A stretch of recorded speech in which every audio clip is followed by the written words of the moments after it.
l'énergie du Christ, et attention, je ne parle pas de Jésus là, je parle de cette puissance universelle divine est en chacun d'entre nous. Si j'aborde le sujet du Christ, et je vais l'aborder, puisque si je parle des Templiers sans le Christ, je ne parle pas des Templiers. On est d'accord.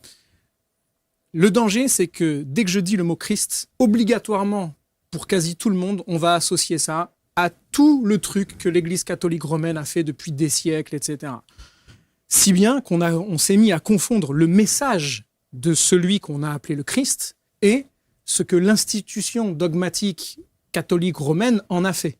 Au moins elle, quoi. Or, c'est deux choses différentes.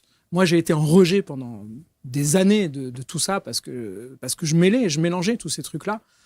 Et quand j'ai commencé à m'y plonger un peu plus en profondeur, de voir qu'il existe en fait un ésotérisme chrétien, ou plutôt un ésotérisme christique. C'est-à-dire que derrière les lignes, le trésor est écrit. Le trésor est écrit. Ce trésor-là, en fait, c'est que tout raconte, si on lit les évangiles, etc., tout raconte une histoire qui se passe à l'intérieur de nous. Et que le Christ, le fameux Christ, il est à l'intérieur de nous, en fait, en chacun de nous. Et le véritable secret, le véritable trésor, c'est toutes les connaissances qui vont nous mener à aller à la rencontre de ce Christ, de cette énergie christique hautement puissante, que tu sois musulman, amérindien, aborigène, je ne sais pas où. L'énergie du Christ, et attention, je ne parle pas de Jésus là, je parle de cette puissance universelle divine est en chacun d'entre nous. Et ils incarnaient ça, parce qu'ils ont eu ce rôle civilisateur de la grande fraternité universelle, et ça fonctionnait, ça marchait. Et c'est ça le trésor.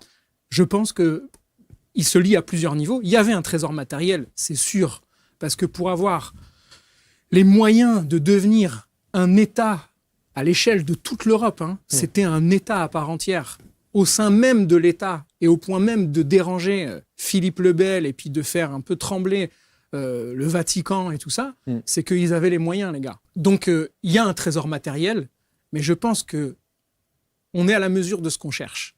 Si la seule chose qui nous intéresse, c'est de chercher le trésor des Templiers matériels, on est encore dans un système capitaliste qui a envie de... Non, mais c'est un truc de môme. Non, mais bien sûr. C'est tellement fascinant. En revanche, voilà, de passer par le trésor, de se dire, mais c'est quoi ce trésor? J'ai envie d'aller découvrir des trucs. Bien sûr.